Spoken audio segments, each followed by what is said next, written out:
예. 안녕하십니까. 2012년 10월 6일 그 수업을 시작하도록 하겠습니다. 어떻게 추석 명절들은 잘 세셨나요? 예. 지금 이제 추석 명절 쉬는 동안 벌써 2주가 지나갔습니다. 그래서 항상 D-Day 적어드리는데 141일 남았거든요. 이게 어느 순간인가 여러분들이 처음에 시작할 때 180일이었습니다. 그러면 140일이면 30일밖에 안 지난 거거든요. 근데 지금 수업은 몇 번 안 했습니다. 수업이 지금 한 5번 정도 했거든요. 7호 35니까 5번이죠. 그러다 보니까 금방 지나갑니다. 그래서 여러분들이 이게 그 한 달만 지나가면은 벌써 이제 시간이 쭉쭉 지나가기 때문에 지금은 이제 그 기본적인 부분을 합니다. 그래서 1장, 2장, 3장, 4장 이런 부분은 기본이고 이제 5장부터는 이제 조금씩 어려워집니다. 5장 송전 특성. 4장을 이제 정확하게 이해를 하셔야지만 5장 송전 특성이 조금 더 이해가 되고요. 그 다음에 이걸 기본으로 해가지고 6장, 7장, 8장, 9장, 10장 이런 부분이 이제 가장 중요한 부분이니까 앞으로 이제 조금 어려워지시더라도 계속 반복을 해드릴 거니까 오늘도 이제 사실 이렇게 문제를 4가지만 적었지만 이 외에 나올 수 있는 문제들이 5장에서도 좀 많이 있습니다. 실제로 시험 문제에서도 많이 나오고 그래서 그것들을 오늘은 이제 기본적인 단계를 이해하는데 좀 집중적으로 할 거고요. 그 다음에 나중에 한 12월 달부터는 12월 달 정도 되면 한 100일 정도 남거든요. 그럼 그때는 따로 시간을 또 4가지 아니면 뭐 한 오전에 조금 더 시간을 낸다든가 아니면은 토요일 날 강의가 끝나고 나서 제가 시간을 마련을 할 테니까 모여가지고 200문제 정도를 가지고 다시 한번 복습을 하는 그런 시간들을 만들어 보도록 하겠습니다. 일단 여기 4가지를 적었습니다. 첫 번째 이제 무브화 시험, 단락 시험을 통해 특성 임피던스와 전파 정수를 구하라. 이렇게 돼 있는데 이게 4장의 이제 선로 정수 부분에서 나왔던 25점짜리 이번에 나왔던 문제하고 비슷합니다. 그 가공선과 지중선의 그 L과 C 값을 비교하라. 그 내용하고 이제 비슷하다 보니까 여기서 이제 이 문제하고 조금 틀리지만은 그런 부분을 같이 한번 보시면 될 것 같습니다. 이따 설명을 드릴 거고요. 그 다음에 전력 계통의 전압 조정 방법을 설명하시오. 사실 여기 그 5장에서 전압 조정이라고 조금 나옵니다. 하지만은 나중에 보시면 이제 11장 변전소 쪽에 가시면 거기서 또 전압 조정이 또 나옵니다.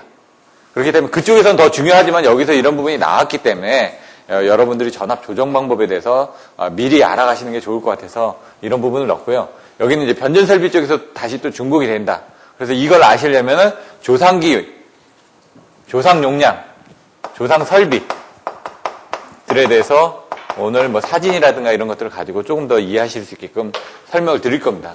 왜냐하면 이걸 아셔야지만 이 페란티 현상, 발전기 자기여자 현상을 조금 더 이해하실 수가 있습니다. 결론적으로 뭐냐면 전압 조정을 하기 위해서 C를 투입을 하느냐, L을 투입을 하느냐 이겁니다. 전압이 떨어지면 C를 투입을 해서 전압을 올려주고 전압이 올라가면 L을 투입해가지고 전압을 내려주고 이겁니다.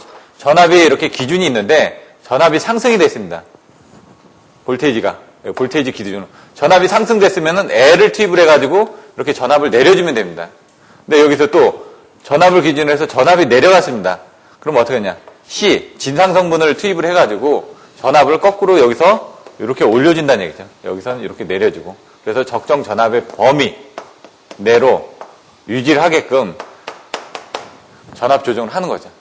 그래서 이거를 뭐 주간 단위로 하는 경우도 있고 시간 단위로 하는 경우도 있고 여러 가지 그 프로그램에 의해서 할 수도 있고 여러 가지 방법들이 있습니다. 그래서 전압 조정을 어떻게 하냐? 발전소 쪽에서의 전압 조정, 변전소 쪽에서의 전압 조정, 여기 있는 것처럼 전력 계통에서의 전압 조정, 뭐 송전 선로 쪽에서, 그 다음에 부하단에서의 전압 조정, 그리고 뭐 여기 있는 배전용 변압기 쪽에서, 배전용 변압기 같은 데서 전압 조정 이런 식으로 나타날 수가 있습니다.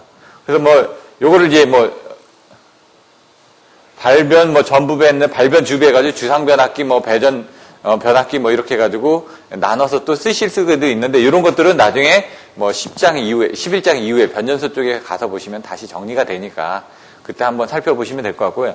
여기서는 이제 전압 조정 방법이 뭐가 있나 간단하게만 설명이 되어 있는데 그런 부분을 중요하기 때문에 한번 더 심층적으로 알아보도록 하겠습니다. 이 페란티 현상은 뭐냐? 왜 지금 이 앞에 송전 특성에서 앞에 보시면은 여기 중간에 이제 4단자 정수를 제가 뺐습니다. 4단자 정수를 빼긴 했는데 이게 바로 이제 전달 임피던스가 되는 겁니다. 전달 임피던스. 근데 이거를 이제 4개의 정수로 나눠진다. 예? 우리들이 알고 있는 게 뭐가 있죠? RLCG를 선로 정수를 배웠죠, 지금. 이것도 4가지 정수죠. 근데 이거를 이제 뭐 이용을 해서 전달 임피던스를 만드는데 어떻게 되냐. 선로의 특성입니다. 뭐 특성 임피던스, 그 다음에 서지 임피던스, 뭐 과도 임피던스, 뭐 여러 가지 내용들이 나옵니다. 그 내용도 여기서 빠지긴 했지만 이따가 설명을 드릴 겁니다. 그럼 여기서 보시면은 4단자 정수라는 게 4가지의 정수로 이루어졌다 해가지고 저희들 그냥 A, B, C, D 이렇게 나눠 놓습니다. 그래서 이걸 외울 때 저희가 어떻게 하냐면 A는 뭐냐? 무조건 B다. 전압비다. 쌍대로 외우라고 말씀드렸습니다. D는 전류비다. 얘는 비율이기 때문에 뭐 어떤 수치가 있습니다. 단위가 있고.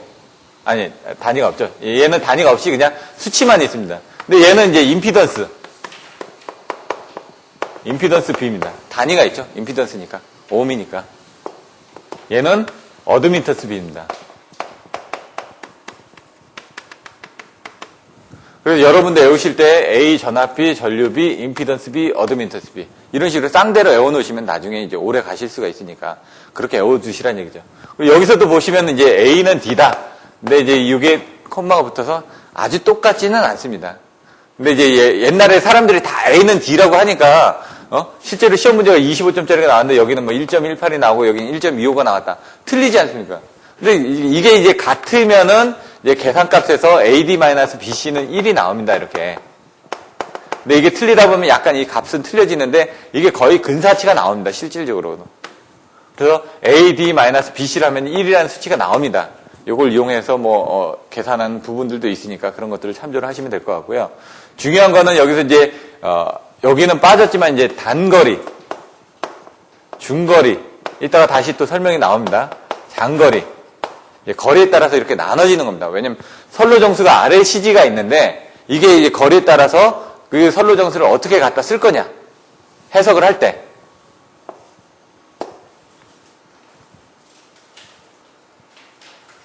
얘가 분포 정수 회로, 얘가 집중 정수 회로로 이제 해석을 합니다. 제가 반대였나? 이게 반대죠? 네. 갑자기 헷갈립니다. 이게 항상. 근데 이거를 이해하는 방법을 이제 설명을 드리면은 얘는 단거리이기 때문에 어떤 임피던스가 작을 거 아닙니까? 그래서 얘는 R과 L만의 회로로 이루어집니다. 중거리니까 조금 더 늘어났겠죠? RLC 이렇게. 장거리는 하나 더 늘어났겠죠? RLCG 이렇게 하는 겁니다. 그러면 이제 여러분들 외우시기 좋겠죠? 뭐 단거리, 중거리, 장거리인데 그 임피던스 앞에서 배웠던 4단자 정수를 가지고 이렇게 해석을 한다. 거리에 따라서 거기서 이제 변수들을 어떤 걸 가지고 계산할 것이냐. 근데 이제 집중 정수하고 분포 정수 부분은 어떻게 되냐면 얘가 거리가 짧다 보니까 이렇게 이게 짧으니까 이거를 한쪽에 집중돼 있다고 계산을 한다는 얘기죠. 근데 얘는 장거리니까 이게 거리가 길 거 아닙니까? 그러니까 집중을 해서 계산하다 보면 오차가 생기니까 이거를 이제 분포돼 있다고 정수들이 다 떨어져 있다고. 왜냐면 케이블이 가다가 갑자기 뭐 산악 지역을 갈 수도 있고 뭐 땅속으로 들어갈 수도 있고 뭐 여러 가지 뭐 가공선이 갔다가 케이블로 만났다가 지중 케이블이 됐다가 이런 식으로 바뀌어질 거 아닙니까? 장거리가 되면. 거기에 따른 임피던스가 틀려지니까 그걸 각각 떨어뜨려서 이제 계산을 해야 된다라고 생각을 해서 분포 정수로 여러분들이 생각을 하시면 됩니다. 이게 잘 외워지지가 않을 때는 가끔씩 헷갈려집니다. 이렇게. 그럼 이제 이번에 시험 문제에 나왔던 게 단거리 송전 선로를 이용해가지고 뭐 예를 들어 지금 뭐 벡터들을 계산해서 송전 효율하고 손실률 같은 걸 계산하는 뭐 전압 강화율 같은 걸 계산하는 게 이번에 25점짜리 문제로 나왔습니다. 아주 쉬운 게 나왔다는 얘기죠.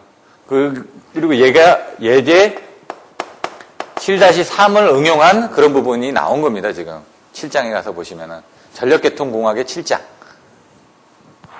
여기 이제 중거리 부분에 대해서는 여기 나왔던 이 4단자 정수를 이용해서 계산하는데 단거리는 이런 식으로 간단하게 돼 있다 보니까 이런 식으로 그냥 요거 조금 있다가 이렇게 벡터도들 계산하는 것들을 설명드릴 겁니다.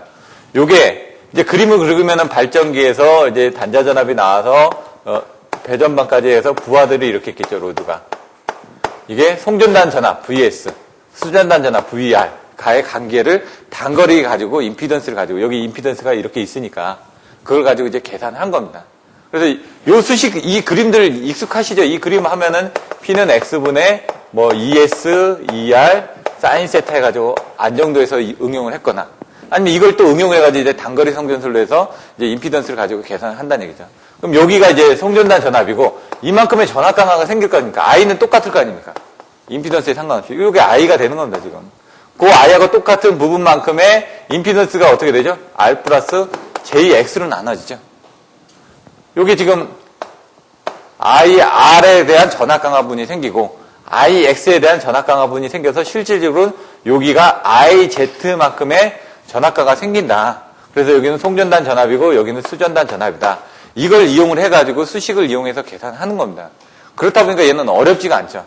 근데 여기 이제 중거리로 가게 되면은 이거를 이제 거리가 조금 더 길어졌지 않습니까? 이렇게 거리가 길어지다 보니까 그 안에 이제 임피던스들이 이제 산재에 있을 거란 얘기입니다. 그래서 이제 그걸 계산할 때 T형으로 계산하냐, 파형으로 계산하냐에 따라서 틀려집니다. 이 T형과 파형의 차이는 뭐냐면은 여기 부분이 임피던스가 되는 겁니다. 여기 부분이. 여기는 가운데 여기만 임피던스가 되는 겁니다. 얘는 임피던스가 두 개죠. 예? 2Z가 되는 거죠. 그러니까 Z1, Z2가 된다는 얘기죠. 2Z라고 하는 것보다는 Z1, Z2가 되겠죠. Z1, Z2가 되겠죠. 얘는 Z만 되겠죠. 임피던스를 나눠서 해야 될 부분이 어디냐. 이제 산악지대 같은 경우. 임피던스가 틀리겠죠. 막 가다가. 요런 때는 이제 산악지대 같은 경우는 이제 T형으로 해석하는 게 편하고, 평야지대 같은 경우 임피던스가 다 똑같을 거 아닙니까? 그런 때는 이런 파형으로 이렇게 한다라고 여러분들이 이해를 하셔도 됩니다. 기본서에는 그렇게 내용이 나와 있으니까. 그럼 여기서 보시면 얘는 Y 성분입니다. 여기는 Y1, Y2가 돼 있죠. 요걸 이용한 이제 사단자 정수를 이제 외우는데 이제 T형과 파형에 대한 이 전달 임피던스가 이제 나오는 겁니다. 여기서 아까 제가 그냥 쉽게 이해하기 위해서 전달 임피던스라고 말씀드렸죠. 바로 요런 그 전달 임피던스가 나온다는 얘기입니다. 예를 들어 요거만 이렇게 Z만 돼 있는 이런 회로에서는 전달 임피던스를 어떻게 하냐. 전압비가 1이고 전류비도 1이고 여기는 임피던스가 하나밖에 없죠. 어드미턴스가 없죠. 지금 T형인데 어떻게 보면 파형 같은데 어드미턴스가 없다는 얘기입니다. 그러면 이제 이걸 외우는 부분 먼저 어떻게 됐죠? 전압비가 1이라고 그래요. 똑같으니까 1. 전류비도 똑같으니까 1. 근데 임피던스가 있죠. 임피던스가 여기 Z가 있죠. Z가 들어가면 되고 어드미턴스가 없죠. 0이 들어가면 됩니다. 그래서 나중에 이런 문제가 나왔을 때 1Z01이라는 이런 사단자 정수를 이용해가지고 계산을 하시면 되는 겁니다. 예를 들어 뭐 Z가 두 개가 있다.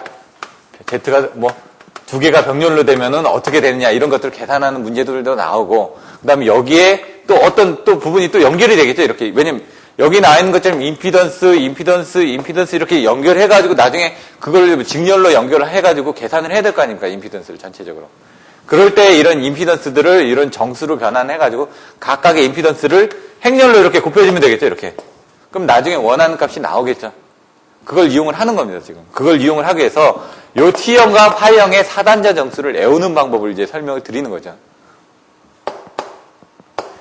T형입니다. 파형입니다. 똑같이 보시면은 이거는 이제 뒤에 나오는데 이 교재 이런 내용이 좀 많이 안 나와 있습니다. 이번 교재에는. 그러다 보니까 요거는 설명드리되 다른 책에 제가 이따가 이제 기본적인 교과서 책들을 또 보여드릴 겁니다. 왜냐면 제가 여러분들한테 누누이 말씀드리죠. 기본서 책을 반드시 보셔야 된다고. 왜냐면 기본서에 대한 이런 내용들을 이해하지 않으면은 그 다음 단계에 넘어갔을 때 나중에 연결이 안 됩니다. 그래서 그런 부분을 이제 추가로 해드릴 겁니다. 그러면은 1 플러스 2분의 ZY 1 플러스 2분의 ZY 예? 여기도 1 플러스 2분의 ZY 1 플러스 2분의 ZY 이렇게 되죠. 갑자기 그 다음에 하나 나오는 게 1 플러스 4분의 ZY가 나옵니다. 그 나머지가 0이었었네? 1이었었네? 갑자기 생각이 안 나네. 예? 요건 다시 한번 확인하는데 이제 여기서 이게 이쪽에 가느냐 이쪽에 가느냐 이쪽에 가느냐 이쪽에 가느냐 요게 헷갈립니다. 그걸 외우는 방법은 이렇게 외우시면 됩니다. 제가 요 시정수가 갑자기 생각이 안 나는데 이게 T형이 있다. 그럼 요걸 보실 때 어떻게 되냐. T형이니까 이렇게 T형 뒤에 나온다 이거죠. 그러면 요쪽에 이게 들어간다는 얘기입니다. 이렇게. 파형이다. 파이 이렇게 들어가죠. 이렇게. 파이가 먼저 나올 거 아닙니까? 요거보다 이렇게. 먼저 나오니까 얘는 이쪽에 들어간다. 1 플러스 4분의 ZY가. 이렇게 외워주시면 됩니다. 그러면 이제 나중에 헷갈리지가 않습니다. 이제 그림을 가지고 자꾸 연산을 해야 된다는 얘기죠. 왜냐면 아까 이것도 집중정수, 분포정수 헷갈리죠. 근데 분포정수가 뭐라고요? 멀리 있으니까 이게 분포를 해야 되니까 얘는 장거리니까 분포정수다. 이런 식으로 이제 외워놓으시면은 나중에 이게 이해도 쉽고 암기도 쉽고 그 다음에 나중에 시험 문제를 쓸 때 쉽게 답변을 할 수가 있다는 얘기죠. 나중에 이제 그 채점자가 답안을 채점을 할 때도 이런 것들을 어떻게 하냐. 이렇게 표로 해가지고. 송전 특성의 이제 해석 방법에 대해서 쓰시오. 그러면 단거리는 집중정수. 이렇게 해놓고. 이렇게 해가지고. 요건 해석 방법. 요거는 뭐 선로정수. 뭐 이런 식으로 해가지고 뭐 여기는 거리. 뭐 수에서 몇 킬로미터. 얘는 수십에서 몇 킬로미터. 얘는 수백 킬로미터. 이런 식으로 나눠 놓는다든가. 책에 그런 내용들이 나와 있으니까. 이렇게 표로 해주면 한눈에 전달을 해주는 겁니다. 그리고 나서 단거리에 대한 부분을 쭉 써주고, 중거리에 대한 부분을 써주고, 장거리에 대한 부분을 써주고, 이런 식으로 문제의 의도에 따라서 채점자한테 내가 알고 있는 부분을 요약해서 보여주는 것들을 이제 그 훈련을 좀 하셔야 된다는 얘기입니다. 자기가 알고 있어도 그거를 답안지를 쓰는 거를. 그래서 아까도 이제 그 모의 시험을 해가지고 보신 것들을 같이 한번 나눠서 보시라는 게 그분들에 대한 그 답안지를 보면서 요거는 괜찮다. 본인이 가져갈 것들을 좀 생각을 하시라는 얘기입니다. 본인이 마음에 드는. 왜냐면 나는 이렇게만 알고 있었는데 이 사람은 이런 식으로도 답안을 썼네? 그러면서 거기에 이제 괜찮은 내용들을 여러분들이 카피를 하시게끔 그런 것들을 보시라는 얘기입니다. 요거는 제가 잘 생각이 안 납니다. 이따가 뭐 나오니까 다시 한번 살펴보도록 하고요. 지금 사실 제가 어제 밤에 늦게 올라오다 보니까 이 책을 못 봤습니다, 사실. 그래서 기본적인 거 가지고 하다 보니까 좀 미비한 부분이 있을 수 있는데 최대한 계속 반복을 좀 해드릴 겁니다. 왜냐면 저도 반복을 하면서 여러분들한테 제가 알고 있는 부분을 전달하기 좋은 쪽으로 자료들을 계속 구성을 하고 있으니까 그런 부분을 참조하시면 될 것 같고요. 여기까지가 이해가 됐다. 그러면 이제 이게 이제 단거리가 되는데 요거는 지금 어떻게 됩니까? 얘하고 임피던스 성분에 의해서 전압강화가 생겼습니다. 근데 이제 선로 충전에 의한 장애라는 부분이 나옵니다. 5-8에 적어보면은 그래서 제가 이제 자꾸 목차를 좀 외워주십시오. 5-8일 때인데 5-9인가요? 선로 충전에 의한 장애. 이게 뭐가 있냐? 답안을 선로 충전에 의한 장애에 대한 영향을 쓰시고 대책 방법을 쓰시오. 이렇게 문제가 나온다는 얘기죠. 그러면 이게 뭔지? 그게 바로 요겁니다. 요거. 페란치 현상과 발전기 자기연자 현상을 설명하라. 이런 거를 말을 바꿔가지고 설명을 한 겁니다. 그렇다 보니까 여러분들이 얘하고 얘를 정확하게 이해를 하고 계셔야 된다는 얘기죠. 그래서 목차에 있는 대제목들이 있죠. 5-1, 5-2, 5-3. 그 키워드들은 반드시 여러분들이 애워두시고 그게 뭘 의미하는지를 여러분들이 알고 있어야지만 나중에 답안지를 쓰실 때 이쪽에서 조금 갖다 쓰고 저쪽에서 조금 갖다 쓰고 하실 수가 있다는 얘기죠. 선로 충전이 일어나면 어떻게 되냐?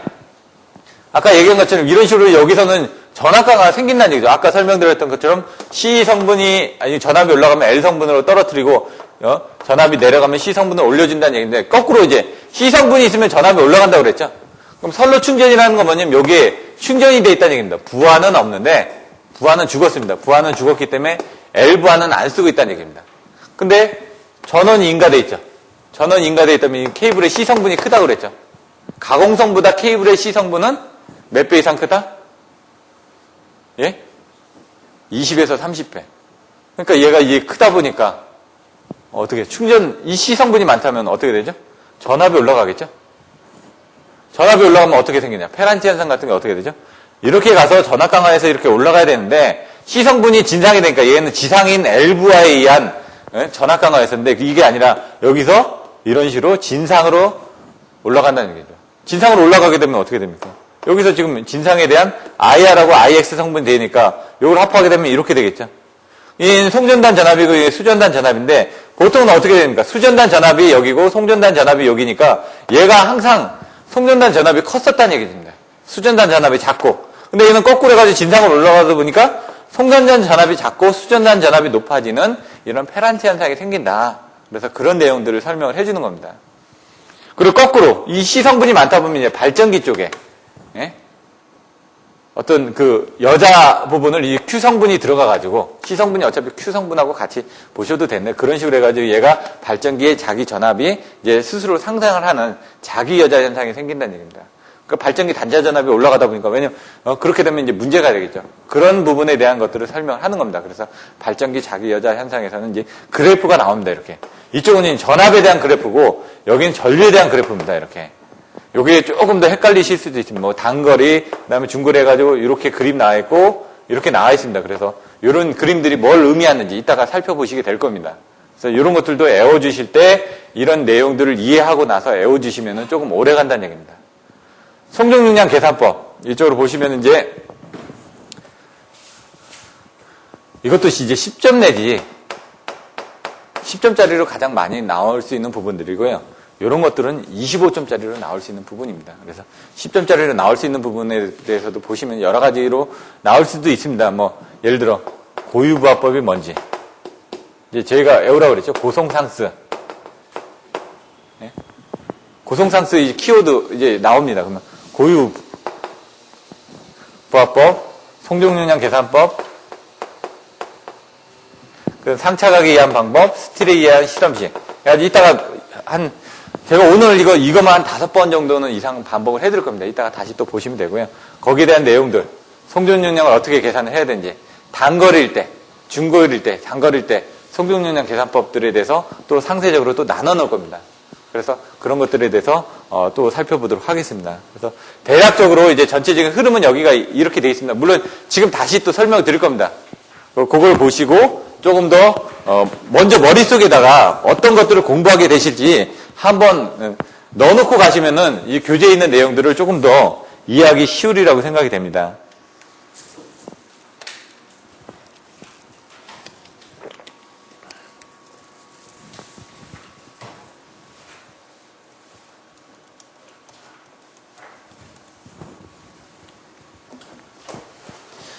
보시면은 이제 제가 만들었던 부분인데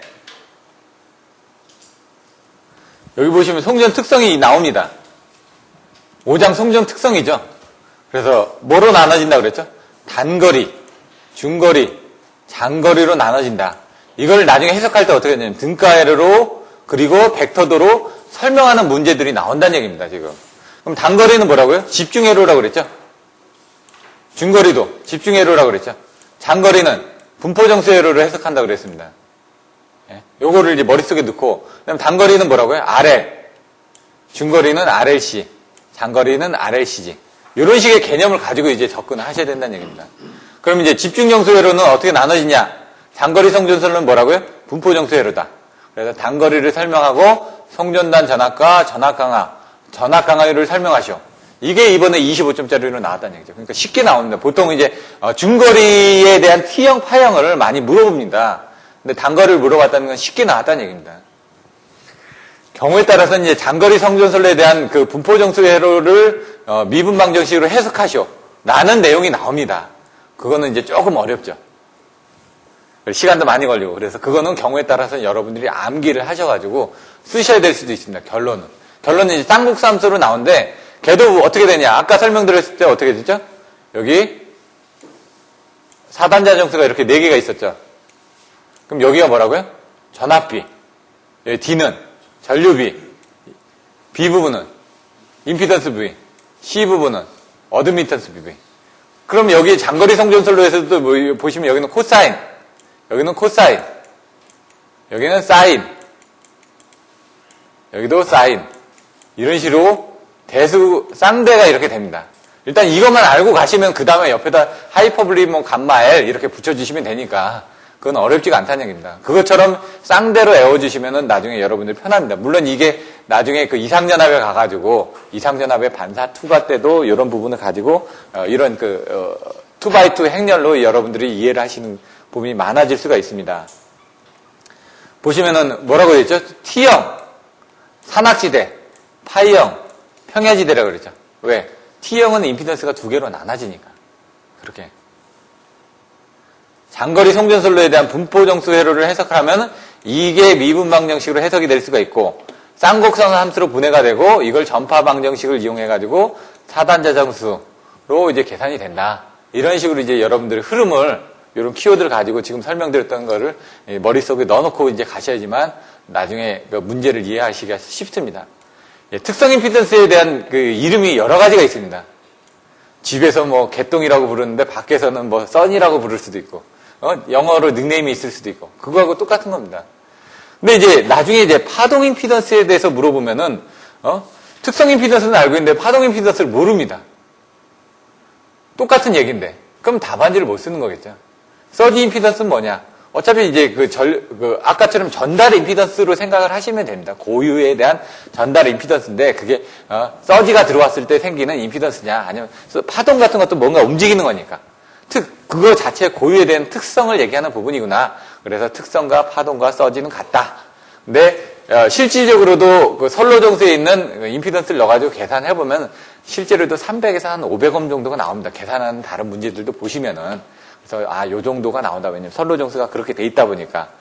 전파정수, 특성 임피던스하고 전파정수로 나눠집니다. 아까도 문제가 첫 번째 뭐였냐면은, 가공선과 지중선의 특성 임피던스하고 전파정수를 구하라. 이런 문제가 있었고요. 아니면은, 단락을 하거나, 저기 보시는 것처럼, 어떻게 되죠? 무부하 시험과 단락 시험을 통해가지고, 특성 임피던스하고 전파정수를 구하라. 이런 부분이 있었죠. 여기서 나오는 게 뭐냐? 특성 임피던스하고 전파정수가 뭔지를 여러분들이 알고 계셔야 된다는 얘기입니다. 그거에 따라서 계산하는 방법들이 여러 가지가 있으니까. 단락 또는 개방을 해가지고 계산하는 겁니다. 그럼 여기에서 이런 단락이나 개방하는 방법에 대해서 알아두시면은 나중에 이상전압의 반사와 투과파에서 입사파가 들어왔다가 T형처럼 해석이 됩니다. 그래가지고 반사를 내거나 투과를 할 때 이런 내용이 또 비슷하게 이 T형 회로하고 또 이렇게 여기서 이렇게 계산하는 부분하고 쉽게 이해를 하실 수가 있습니다. 여기 보시면은 특성 임피던스하고 전파 정수를 구하는데 전파 정수는 그게 이제 전파되면서 가는 정수입니다. 그러니까 위상의 변해 간다든가 아니면 크기가 감소해 간다든가 이런 것들 지수 함수적으로 이렇게 감소되는데 그거를 이제 정수라고 얘기를 하는 거죠. 2의 알파 플러스 J 베타. 그러면 알파가 감쇄정수고 베타는 위상정수다. 이런 식으로 이제 개념만 가지고 계시면 되는 거고 그 앞에 A가 붙을 거 아닙니까? A에 2 해가지고 A는 앞에 어떤 크기가 되겠죠. 그 크기 부분이 바로 전달 임피던스에 대한 개념으로 여러분들이 이해를 하셔도 됩니다. 그러니까 여러분들이 이해하시기 위해서 설명을 드리는 거지 실제로는 그렇지는 않은데 개념적으로. 그래서 특성 임피던스하고 전파정수를 계산하라. 이렇게 문제가 나왔죠. 실제로 이제 그 책에 있는 내용을 갖다가 문제로 여러분들이 보시게 된다는 얘기입니다. 그럼 무부하 시험은 뭐냐? 수전단을 개방을 한다 이거죠. 부하가 없으니까 송전단이 아니라 수전단에 부하가 없으니까 수전단을 개방을 하면 되겠죠. 그래서 이 IS는 송전단에 대한 전류 그리고 IR은 수전단에 대한 전류. 무부하니까 수전단에 대한 전류가 없으니까 IR은 0으로 놓고 이제 계산하고 그럼 어떤 정수가 계산이 될 거 아닙니까? 그리고 단락 시험. 수전단은 단락을 하는 겁니다. 단락이 됐다는 건 어떻게 되죠? 전류는 흐릅니다. 전압은 빵이라는 얘기죠. 전압은 빵이니까 여기서 ER은 0이라는 얘기죠. 그러니까 S는 송전단, R은 수전단. 이거는 이제 공통된 언어이기 때문에 여러분들이 그렇게 써주셔야 되고 거기에 VS를 쓰든 ES를 쓰든 그건 여러분 맘입니다. 근데 전류는 IS, IR로 해가지고 그 관계를 가지고 이제 계산을 한다는 얘기입니다. 그러면 이제 특성 임피던스가 아까처럼 어떻게 나온다? 1Z01처럼 나온다 이거죠. 아니면은 1 플러스 2분의 ZY, 1 플러스 4분의 ZY, 그 다음에 0, 그리고 1 플러스 2분의 ZY, 이런 식으로 나온다는 얘기입니다. 그걸 보고 계산을 하면은 가공선과 케이블에 대한 파동 임피던스를 계산할 수가 있다. 근데 그게 이제 가공선하고 케이블은 분명히 선로정수가 틀려집니다. 왜? 4장에서 배우셨죠? 가공선 같은 건 지표면에서 이렇게 올라가 있지 않습니까? 그러면 얘가 전류가 돌아오려면 어떻게 되죠? 땅으로 들어오겠죠? 땅으로 들어가니까 지표면에서 땅 위까지의 거리만큼을 땅 속으로 들어가서 돌아오는 걸로 여러분들이 생각을 하셔야 된다는 얘기입니다. 그럼 거리가 뭔가 길어지겠죠, 이렇게. 그러니까 높이, 그러니까 선 간에 대한 거리가 길어진다는 얘기입니다. 근데 지중 케이블은 어떻게 되죠? 케이블이 3C 케이블이 보면 안에 다 박혀있죠. 그럼 선 간의 거리가 같지 않습니까? 같으니까 L 값은 어떻게 됩니까? 줄어든다. 예? 왜? 배우셨죠? 자기 임피던스, 상호 임피던스. 이렇게 배우셨지 않습니까? 상호 인덕턴스, 대지에 대한 자기 인덕턴스, 이런 내용들을 정확하게 이해를 하시면 된다는 얘기입니다. 그래서 5장을 배우실 땐 4장에 대한 걸 이해하고 오시면 좀 더 쉽다는 얘기입니다. 자, 사단자 정수가 나옵니다. 이제 사단자 정수 앞에서 설명드렸던 단거리, 중거리, 장거리를 이제 사단자 정수로 특성 임피던스를 변환해서 보겠다는 얘기입니다. 아까 단거리는 어떻게 된다고요? 1Z0이에요. 임피던스 하나밖에 없으니까. RL이 뭐죠? Z는 플러스 R 플러스 JL이니까.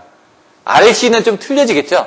그래서 중거리에선 T형, 파형이 RLC가 있다 보니까, 아까처럼 조합의 형태에 따라서, T형과 파형으로 나눠지고 거기에 따라서 전압비, 전류비, 임피던스비, 어드민턴스비를 따로 해서 여러분들 계산하시면 된다는 얘기입니다.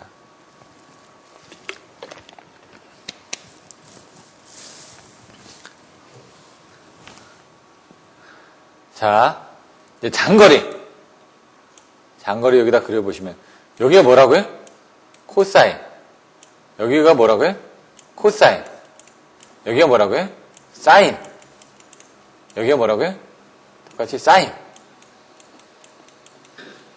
얘하고 얘는 같다고 그랬죠. A는 D. 코사인 하이퍼보릭 감마 L. 어떻게 되죠? 코사인 하이퍼보릭 감마 L. 코사인 하이퍼보릭 감마 L. 그래서 코사인을 붙이고 제가 하이퍼보릭 감마 L를 붙여주시면 된다라고 얘기했습니다. 그럼 여기도 사인 하이퍼보릭 감마 L입니다. 근데 여기는 뭐라고요? 임피던스라고요. 임피던스가 뭐니까? 특성 임피던스 Z 오메가가 들어가면 되겠죠. 여기 Z 오메가 사인 하이퍼보릭 감마 L이 비정수가 된다는 얘기죠. 이렇게. 그러면 C는 어떻게 될까요? 어드민턴스라면서요. Z 오메가를 오음을 거꾸로 나누면은 Z 오메가가 1이 되니까 이렇게 해서 사인 하이퍼보릭 감마 L을 붙여주시면 된다는 얘기입니다. 외우기가 쉽죠. 이런 식으로. 개념을 가지고 이 기본서를 여러분들이 배우신 분도 있고 안 배우신 분도 있기 때문에 제가 이렇게 설명을 드리는 겁니다. 지금. 이 반이 기본서 반이기 때문에. 그렇기 때문에 많은 내용을 알고 계신 분들은 이 내용이 필요가 없습니다. 하지만 여러분들이 기본서 반에 오셨기 때문에 이 내용을 부득이하게 제가 자꾸 기본적인 내용을 암기를 하고 이해를 하고 넘어가셔야 되니까. 이해가 안 되면 무조건 암기를 해라. 이겁니다. 왜? 답안지를 써야 되니까. 사단자 정수를 직병렬로 계산하는 부분. 아까 설명드렸죠? 행렬식으로 계산을 하면 됩니다. 자, 송수전 전력 계산식. 이거는 이제 송수전 전력을 계산하는 부분에 대해서 교류 전력을 이제 벡터로 표시하는 방법에 따라서 틀려지는 겁니다.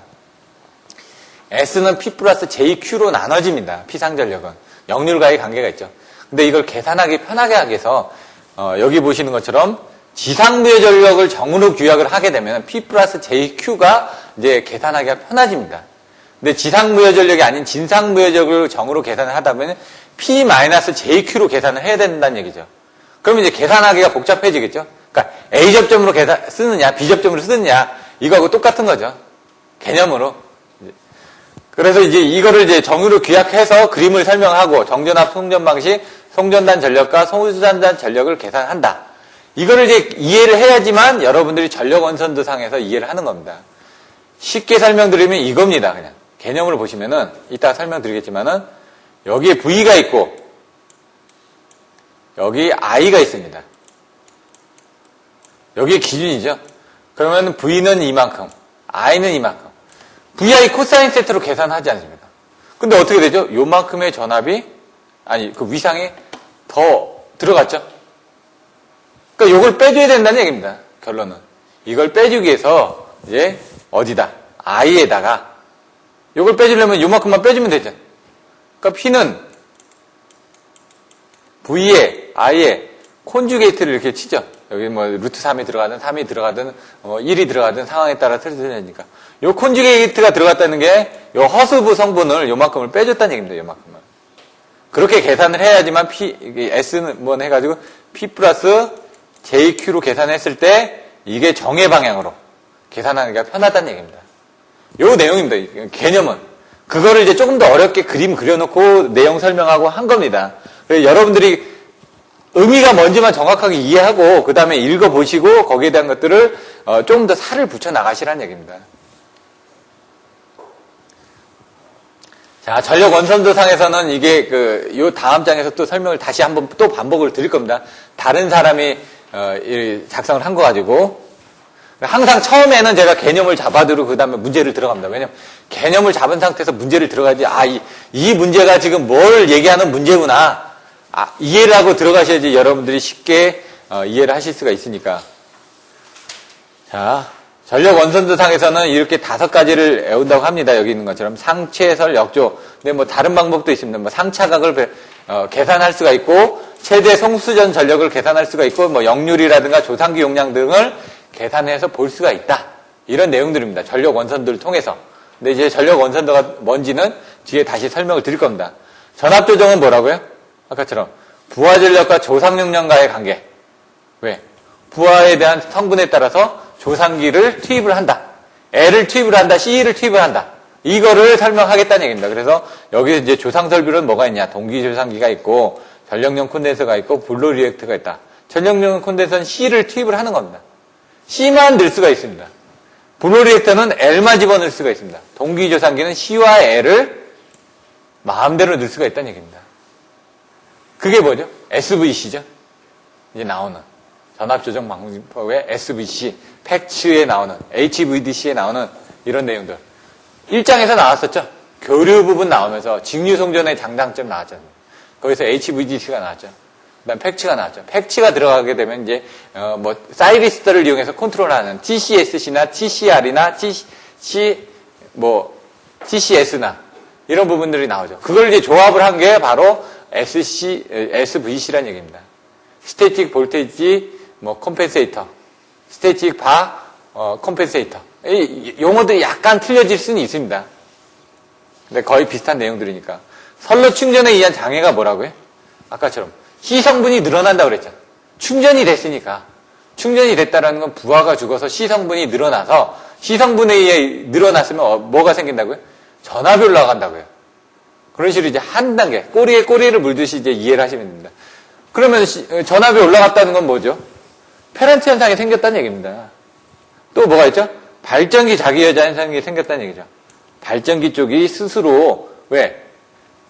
발전기가 전압을 발생시키기 위해서는 여자기에서, 계좌열에서 여자를 발생해가지고, 그 다음에 그쪽에서 자석이 발생돼가지고, 고정자하고 회전자 사이에서 자석이 왔다 갔다 하면서, 그 다음에 전압이 유기가 되는데, 이거는 바깥에서 전압이 들어오다 보니까, 아까처럼 무해전력 성분이 들어온다고 그랬죠?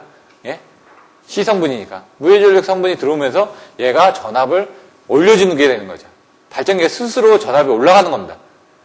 여자기에서 자기가 조정을 하지도 않았는데. 그러다 보니까 이제 트러블이 생기겠죠. 그게 발전기 자기연자 현상에 대한 트러블인데, 그걸 이제 그림으로 설명하고. 그런 단락비, 그러니까 뭔지. 이제 단락비는 뭐냐면은 나중에 이제 또 설명이 됩니다. 이제 발전기에 대한 부분하고 똑같아지는데 그 부분에서 다시 한번 보실 겁니다. 그래서 이런 발전기 자기하자 현상을 방지를 하기 위해서 어떤 부분이 되느냐. 단병 주동리를 썼습니다. 단락비를 크게 설계를 해라. 왜냐면 발전기가 단락비가 크다는 거는 그 자체를 견딜 수 있는 용량이 크다는 얘기입니다. 지금 병렬 운전을 한다든가 주파수를 저하해 운전을 한다든가, 주파수를 저하하게 되면 아까처럼 전압이 올라가는 부분을 떨어뜨려 줄 수 있으니까, 동기조상기를 투입을 한다든가, 리액터를 투입한다든가, C성분에 관련된 부분을 감사할 수 있는 방법을 써라. 발전기 자체에서 감사할 수 있는 부분이 있고, 외부에서 감사할 수 있는 부분이 있겠죠. 발전기 자체에서 감사할 수 있는 부분이 단락비를 크게 하게 되면 어떤 충격이 커지니까, 예를 들어 단락비가 크다는 거는 이제 철기계가 아닌 동기계가 되는 겁니다. 화력발전기는 단락비가 작습니다. 크기가 작죠. 수력발전기는 단락비가 큽니다. 몸체가 크니까. 그만큼 이제 튼튼하다는 얘기입니다. 단락비가 크다는 건 튼튼하다는 얘기니까 그런 개념으로 보시면은 단락비도 이제 화력발전기는 KS는 0.6에서 0.8이다. 그러면은 저쪽은 0.8에서 1.2다. 이런 식으로 단락비가 올라가죠. 병렬 운전을 한다.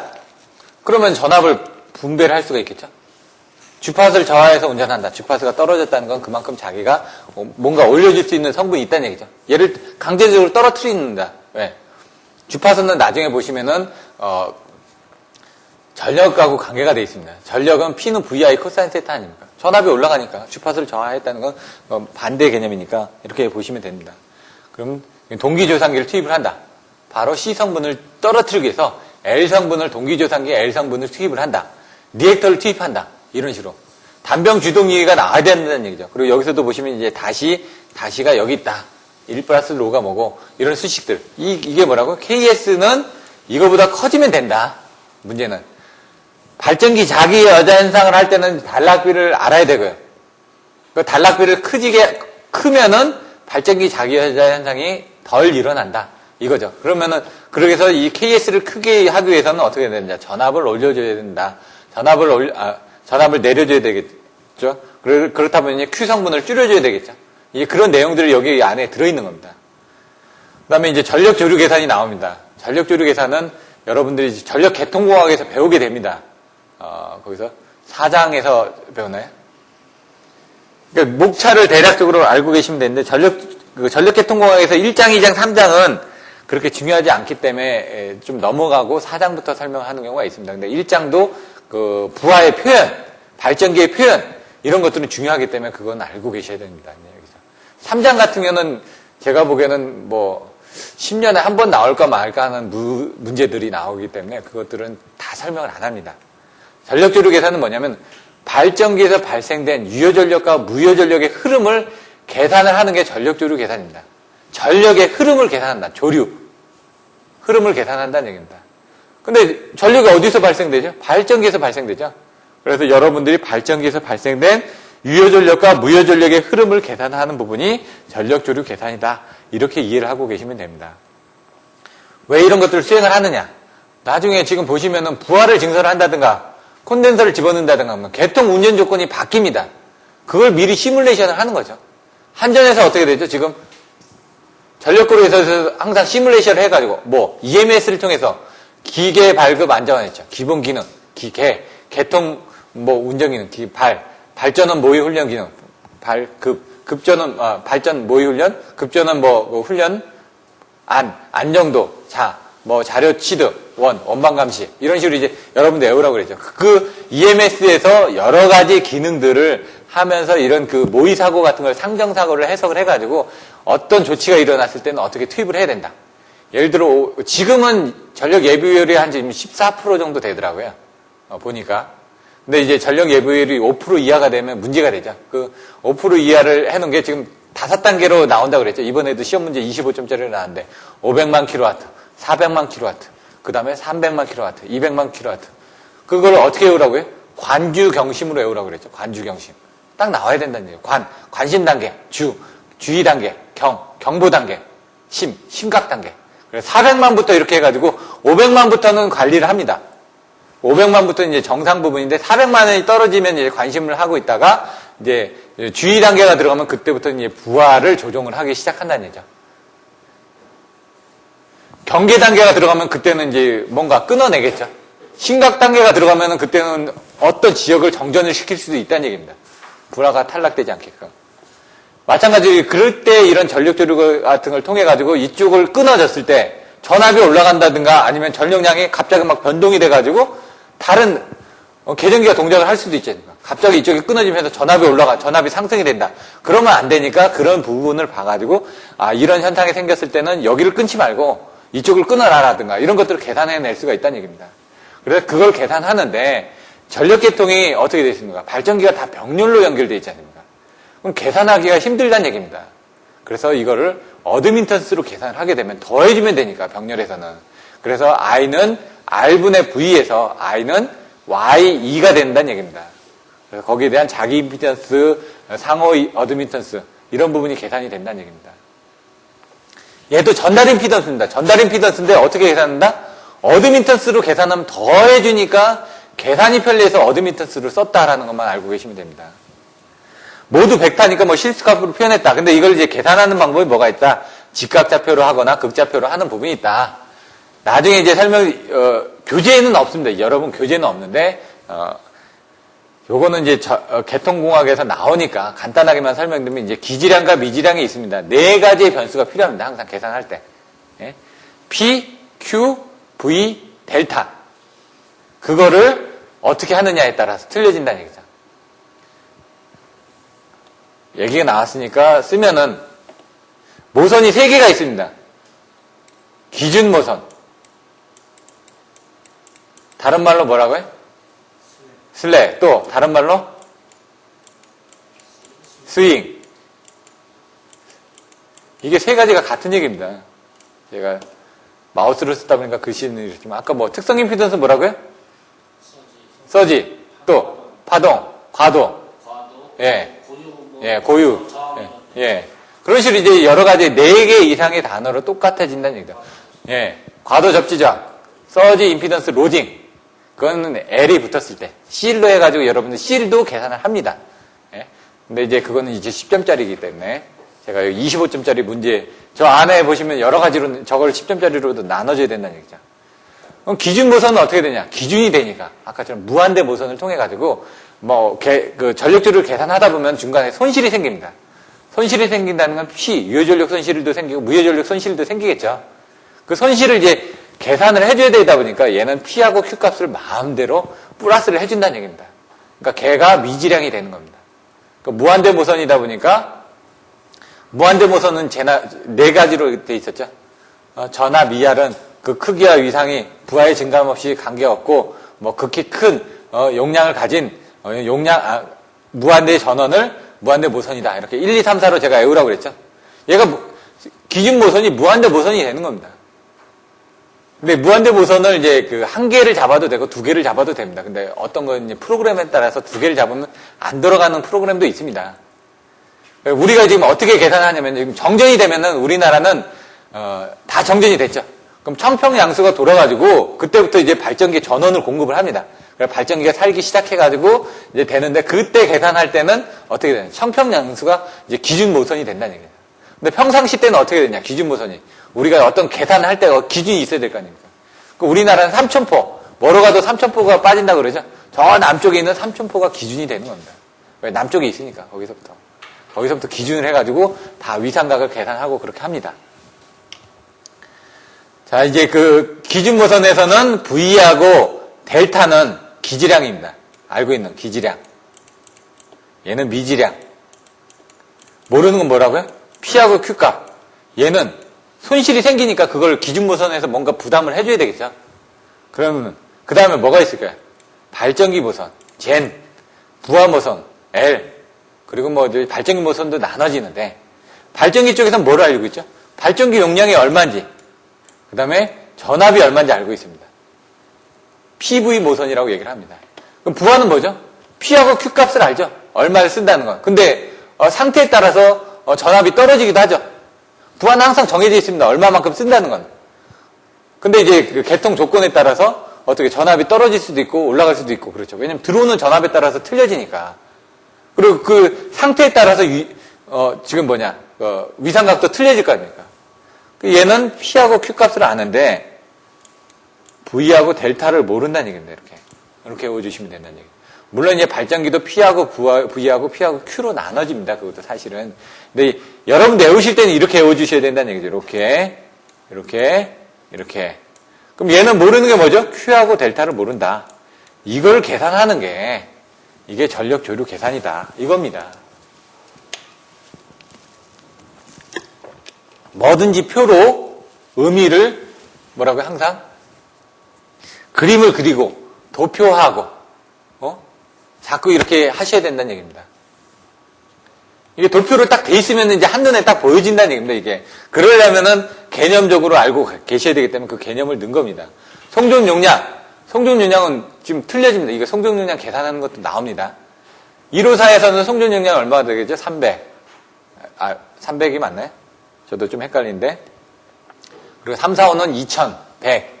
그리고, 용량에 의해서 책에 나오는 자료들을 이해하면 765 같은 경우는 8400메가와트까지 송전할 수 있다고 합니다. 예. 전압의 자승의 송전 용량은 늘어나죠. 1장에서 배우셨죠? 송전 전압과 송전 용량과의 관계, 전압의 자승에 비례한다. 154하고 345는 2배입니다. 그럼 얘가 1000이다. 그러면은 전압의 자승에 비례하니까 4000이 되겠죠? 그 345하고 765는 전압의 2배죠. 345가 지금 2100입니다. 2100메가와트. 그 765는 2배 정도 되니까. 그럼 2100의 4배, 8400만 킬로와트를 보내줄 수 있다는 얘기입니다. 이런 식으로. 그것들도 이제 수식을 이제 여러분들이 이해를 하셔야 된다는 얘기죠. 기본적인 내용은 설명드렸지만 수식을 쓰는 건 여러분들이 외워주셔야 된다는 얘기죠. 역류소실 저단중 기억나시나요? 전력을 가지고 전류를 이용을 해서 손실을 계산해서 손실률을 계산해서 전력 손실, 역류 손실, 저항을 계산해서 단면적을 계산해서 중량을 계산해라. 역류 손실 저단중. 거기 때 송전 전압, 그건 이제 그걸 계산하는 거고 그 다음 문제가 있었죠.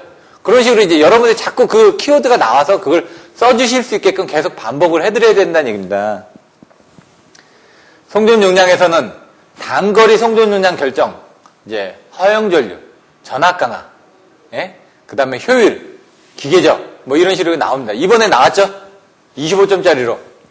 케이블에 대한, 허용전류를 계산할 때, 케이블에 대한 굵기를 계산할 때 고려해야 될 것들. 이런 것들. 단거리일 때, 중거리일 때, 장거리일 때 틀려지겠죠? 여기도 마찬가지로 단거리 송전선로에 대한 송전 용량 결정 조건이 있고요. 장거리 송전선에 대한 송전 용량 결정 조건이 있습니다. 그게 이렇게 나눠진다는 얘기죠. 그래서 제가 아까 송전 용량 계산법 넣을 때도 이걸 단거리, 장거리로 해가지고 여러분 쓰실 수가 있어야 된다는 얘기죠. 단거리는 뭐라고요? 허강, 효기 이렇게 외웠습니다. 근데 대부분 두 개만 쓰시는데 허용 전류, 전압 강화, 허강이니까 요 정도를 봐주시면 되고요. 장거리 송전선에 대한 송전 용량 조건은 상조 효경입니다. 상조 효경. 상조 효경이 뭐라고요? 여기 나온 것처럼 상차각이 적당할 것, 조상기 용량이 적당할 것, 효율이 적당할 것. 효율은 가끔씩 아무데나 넣어주셔도 된다는 얘기입니다. 지금 효율 뭐 있었죠? 돈, 머니, 에피션시, 머니 이런 것들은 여러분들이 생각하셨을 때 뭔가 다 좋아야 되니까 그런 부분 아니면 기계적인 특성, 내구성이 좋을 것 뭐 이런 것들 요 세 가지들은 적당히 보셨다가 여러분들이 생각이 안 났을 때 적당히 넣어가지고 말을 맞춰주셔도 된다는 얘기입니다. 예를 들어 직류 송전 방식의 장단점 10개를 쓰시오. 나는 7개밖에 못 외웠다. 3가지를 넣어주셔야 될 거 아닙니까? 그러면 기존에 한 가지를 쪼개가지고 2가지로 만들든지 하여튼 가지수를 맞춰줘야 된다는 얘기입니다. 여러분들이 보통 3가지에 대해서 4가지는 반드시 알고 계셔야 된다. 예? 뭐의 장단점 할 때 장점 4가지 정도는 알고 계셔야 된다. 그겁니다. 그리고 얘도 그래서 4개로 맞춘 겁니다. 4개로. 우리가 사자성어에 강하듯이 4개로 맞춰 넣어주시면 애워주기가 좋으니까. 다른 데는 상조경만 있습니다. 상조경만. 상차가, 조상기 용량, 경제적일 것, 요 3개만 있는데 그걸 효자를 하나 붙여가지고 상조효경으로 외웠습니다. 상부, 상조에서 어른을 공경해야 된다. 뭐 이런 식으로 상조 효경 이렇게 넣어주셔도 되고 여러분들이 애워주기 쉽게끔 막 만들라는 얘기입니다. 그럼 송전 용량 계산하는 방법들은 뭐가 있느냐? 고송상수 아까 설명드렸죠. 고유부합법, 송전 용량 계수법, 상차각에 의한 방법, 스틸에 의한 실험식. 요게 이제 기본서에 있는 책에 있는 내용을 제가 그대로 요약을 해드린 겁니다. 그럼 다른 분은 어떤 식으로 요약을 했는지 한번 살펴보도록 하겠습니다. 이렇게 한 페이지 안에 이렇게 나가지고 넣습니다. 뭐라고요? 단거리, 중거리, 장거리 해놨죠. 수 킬로미터, 수십 킬로미터, 100킬로미터, RL, RLC, RLCG, 집중정수회로, 집중정수회로, 분포정수회로 이렇게 정의를 딱 해놓고 가라는 얘기입니다. 그 다음에 등가회로, 벡터도, 사단자, 전압강화, 송수전단 전력을 단거리에서 물어본다. 이렇게 해놓고 그거를 흐름을 넣어놓고 나서 그걸 여러분들이 이해를 하고 있어야지. 이 흐름은 여러분들이 알고 있어야지 답안지를 쓰시니까. 그 다음에 T는 산악지역, 파이는 평야지역, 등가회로 유도식을 여러분들이 알아야 된다. 그래서 1 플러스 여기 제가 아까 틀렸네 제가. 여기는 Z 성분이 들어간다고 그랬으니까 Z가 들어가야죠.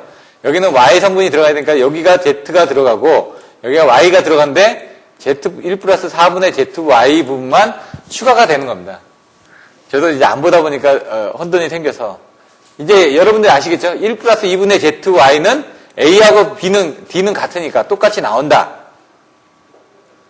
그리고 여기는 Z가 들어가고 여기는 Y가 들어간다. 여기도 Z가 들어가고 여기가 Y 들어간다. 근데 여기는 뭐냐? 1 플러스 4분의 ZY는 얘는 뭐라고요? T형이니까 여기. 얘는 파형이니까 먼저 나오니까 여기. 그래서 여기에 들어간다. 이렇게만 외워주시면 1 플러스 2분의 ZY만 알고 있으면 4분의 ZY는 그냥 암기를 하시니까 이렇게 해서 유도하는 방법들에 대해서 알고 계셔야 된다는 얘기입니다. 근데 정답을 알고 계시고 유도하는 과정에서 실수가 있더라도 그걸 다 안 봅니다. 채점자가. 그걸 어떻게 다 봅니까? 흐름만 보면 되지. 그래서 이 흐름이 들어가 있느냐. 그래서 이 흐름을 여러분들이 암기를 하고 이해를 하시고 그 다음에 쓰실 수 있어야 된다는 얘기죠. 이 키워드 정도는 써줘야지만 여러분들이 답안지를 쓰실 수 있다는 얘기입니다. 장거리는 뭐라고요? 이게 미분 방정식으로 쌍곡선을 함수는 하는데 여기서 제트 오메가가 나오죠. 그렇게 하게 되면 뭐가 나온다? 특성 임피던스하고 전파 정수를 계산할 수 있다.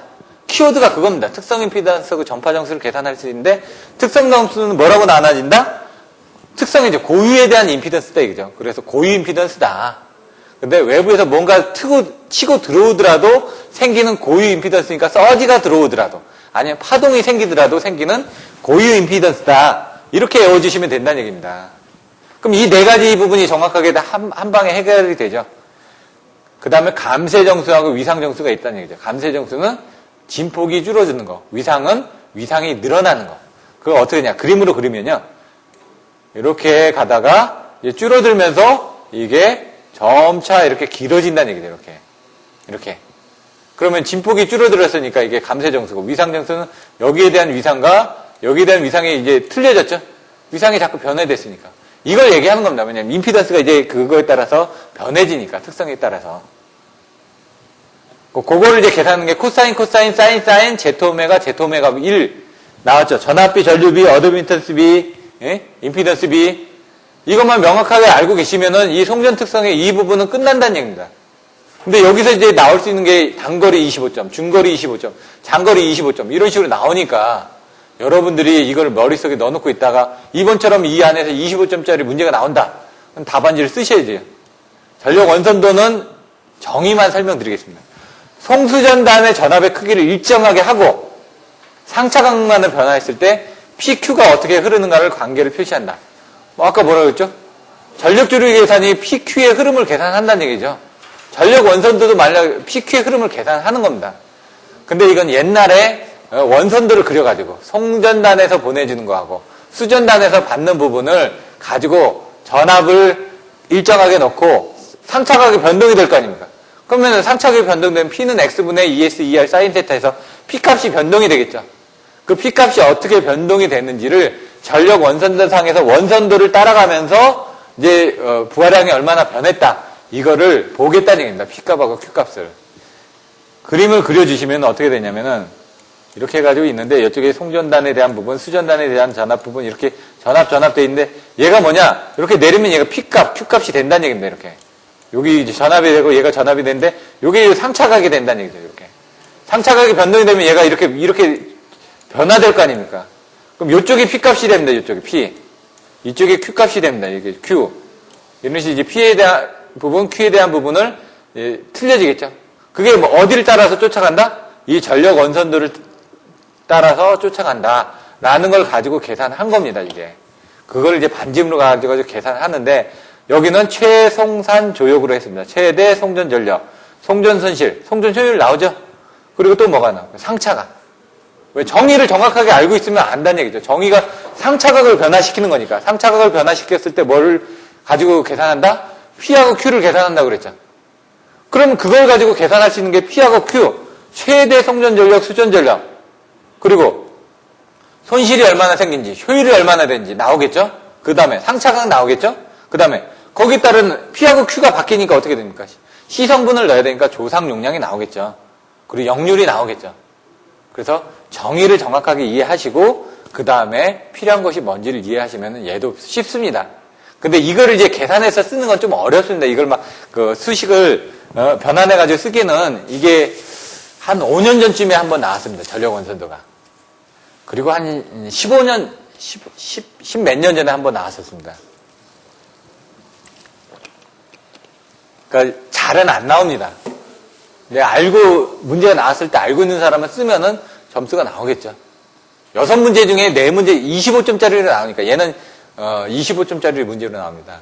10점짜리로 나온다고 그러면 여기 있는 것처럼 전력 원선도가 뭐고 거기서 얻을 수 있는 이득이 뭐냐 이런 정도만 나오겠죠. 근데 그걸 10점짜리로 풀어서 쓰기는 조금 어렵기 때문에 자, 발전기 자기연자 현상 뭐라고요? 충전 전류는 뭐 전압보다 90도 앞서기 때문에 전기자 반작용에 의해서 발전기 전압이 상승이 된다. 발전기 자기연자에 대한 영향, 발전기 절연물이 열화되거나 소선이 된다. 그래서 뭐라고요? 단병 주동리라고 했죠? 단병. 단락비가 큰 발전기를 충전하거나 발전기 병렬 운전한다든가 주파수를 저하하여 충전한다든가 동기 조상기를 투입을 한다든가 병렬 리액터를 사용한다든가 이렇게 있었죠. 단병주동기를 보시면 된다는 얘기예요. 단병주동기. 전력주력에서는 아까 설명드려요. 발전기, 부하, 기준모선에 대한 기지량, 미지량 설명드렸죠. 근데 전력주력 계산에서 딱 하게 되면 사운학이 나와야 되는 얘기입니다. 사고 예방 제어, 운영계획 위반, 확충계획 위반의 전력주력 계산을 사용한다. 왜 이걸 쓰느냐? 어떤 목적을 쓰느냐? 모선이 뭐라고요? 전압의 집중과 배분이 이루어지는 도체. 이런 식으로. 딱 정의를 명확하고 짧게. 전력주력 계산 뭐냐고요? 발전기에서 발생된 유효전력과 무효전력의 흐름을 계산. 이렇게. 목적은 사고나 사고를 예방하기 위해서. 그래서 제어하기 위해서.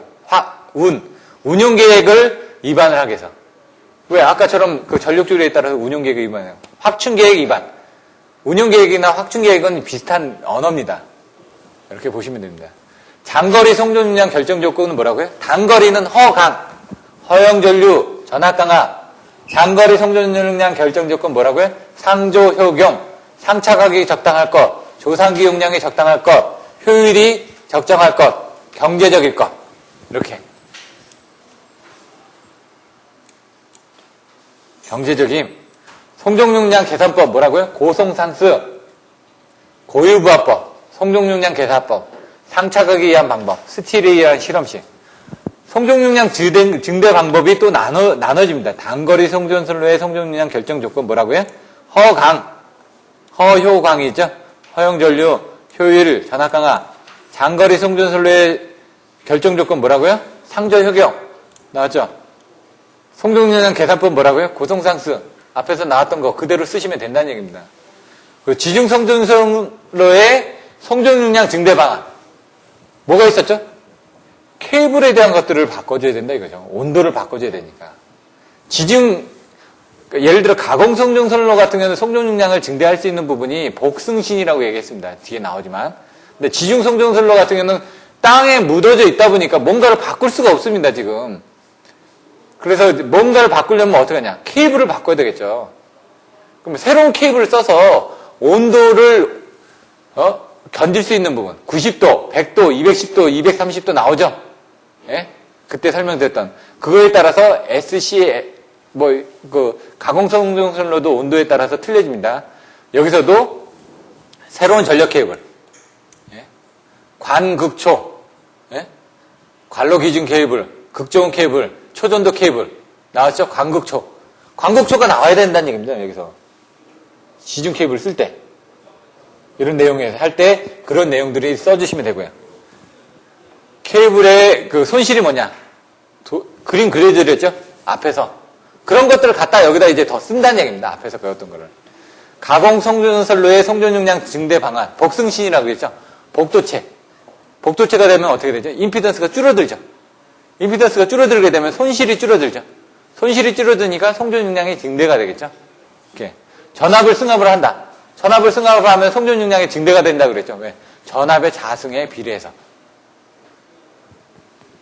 신도체. 신도체 부분 보시면은 온도를 올려주는 겁니다. 온도를. 기타 부분은 뭐냐? 팩츠, HVDC 뭐 이런 부분, HPO 같은 하이 페이지 해가지고 다상 성전 방식이라고 되어 있습니다. 요거 같은 경우는 10점짜리로 나올 수 있는 문제이기 때문에 이런 것들은 그러니까 우리가 3상을 쓰죠. 그러니까 6상을 보내는 겁니다. 6상을. RST를 R상을 2개씩을 보낸다는 얘기입니다. 그러면은 사고가 났을 때 훨씬 더 유리하기 때문에 하이 페이지 이 5가 잘 생각이 안 나는데 다상 송정 방식입니다. 다상이니까 하이 높다 이거죠.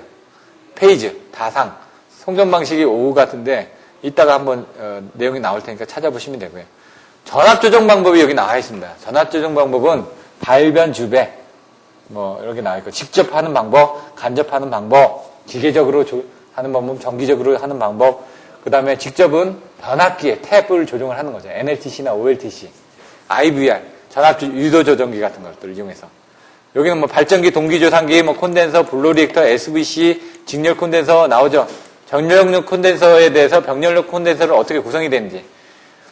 한전이 22.9kV가 45에 60MV짜리 TR을 쓰는데 거기는 5메가바의 콘덴서를 설치를 합니다. 1호사 같은 경우는 50메가바 설치를 합니다. 콘덴서 용량을. 그것들을 이따가 한번 보여드릴 겁니다. 여기에 이게 나오면 이제 또 고조파가 또 나옵니다. 이게 또. 근데 이제 그런 것들은 나중에 사실 이제 저압 쪽에 나오는 14장인가 13장에 보면 배전솔로의 전기적 특성이 나옵니다. 12장인가. 거기에 보시면 이제 플리커라든가 고조파라든가 이런 내용들이 나옵니다. 거기서 이제 또 중복이 되니까 이렇게 해서 빼도록 하겠습니다. 그래서 전체적인 요약을 해드렸고요. 이제 잠깐 쉬었다가 이제 송전공학에 대한 책을 할 겁니다. 얘가 지금 한 45페이지가 됐는데 이걸 설명드릴 거고 그 다음에는 이런 식으로 이제 조금 더 책에 나와 있는 부분을 보완해서 이런 식으로 이제 다른 교과서들에서는 어떤 식으로 설명을 하고 있는지 여기도 보시면 수킬로미터 RL, 수십 킬로미터 RLC, 100km RLCG 이걸 아까처럼 어떻게 되죠? 표로 정리를 한 겁니다. 그런 것들을 정리한 거를 먼저 설명드렸고 이런 자료들이 어디서 나왔다. 그리고 나중에 이제 그 송전 특성에 가서는 교류전력 이게 아까 설명드렸던 내용이죠. 이런 것들을 그냥 다시 한번 반복해서 설명드릴 테니까 그런 것들을 보시면은 여러분들이 좀 이해가 안 되더라도 제가 전체적인 개념을 먼저 설명드렸고 요 다음 시간에서는 그걸 계속 반복을 해드리고 자료를 드릴 겁니다. 왜냐면 제가 이걸 일일이 다 써서 설명을 드렸었습니다. 전 과정에서는 이번에는 그거를 이제 개념을 잡기 위해서 여러 번 반복하는 과정이기 때문에 자료를 메일로 보내드리니까 예?